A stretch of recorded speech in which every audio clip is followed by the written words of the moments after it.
Certainty is the death of critical thinking.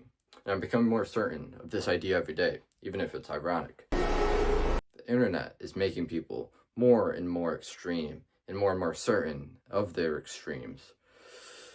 But that's a problem because the only real way to be certain is by using facts and data, and people don't seem to want to use that much at all.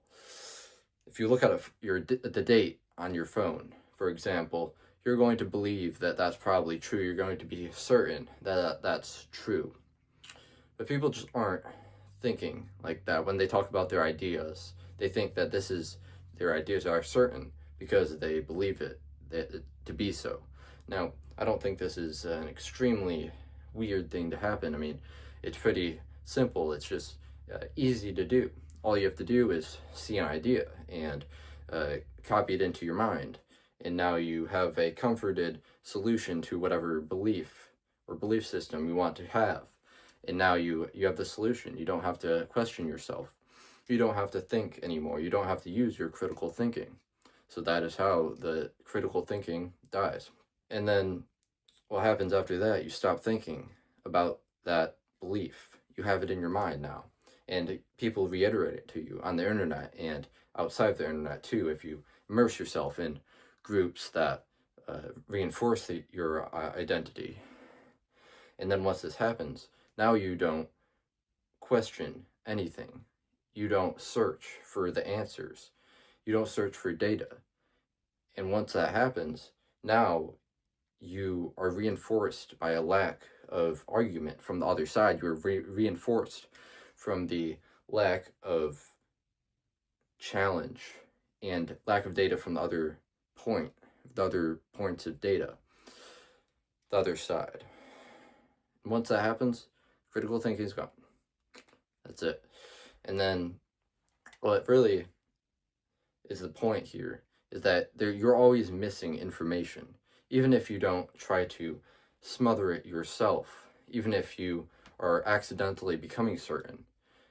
The truth is, there is always information missing. I know earlier I said the thing about the date on your cell phone, but I do think I was a bit too certain, I guess, when I was saying it, even, because the truth is, your phone could have a problem with the date. Maybe the satellite goes down or something, or you don't have like Wi-Fi or something. I don't know, but the date isn't certain, even on your phone. So literally nothing can be certain, obviously.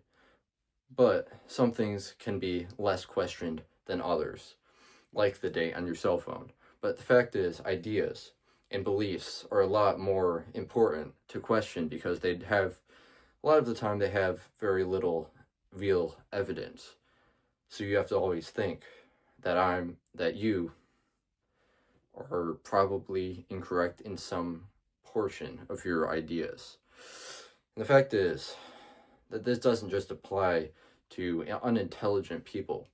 It directly implies to intelligent people and smart people.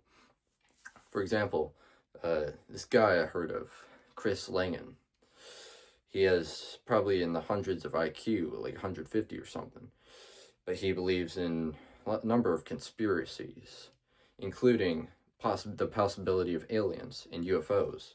He's particularly intrigued by that. And you can see how he is very certain in his ideas. He's very confident. And he believes his ideas are built in facts and reality. But really, they probably aren't. They're probably built in his mind. Just like they are for you and most other people. Which is why you just can't be certain. You just can't choose to sit within the certainty. And you just can't choose to do that kind of mentality. It's just not the way you can do life. Now, beliefs are not the thing I'm questioning here. Right now, I'm not saying to stop all your beliefs. The thing I'm saying is all you have to do is not be certain, not think that all of your ideas are in facts, because they aren't. Unless they are, and then at that point you understand what I'm already saying here. So you already know that certainty is the death of critical thinking. So you can believe me or you cannot. That's all I have to say for this video. Bye.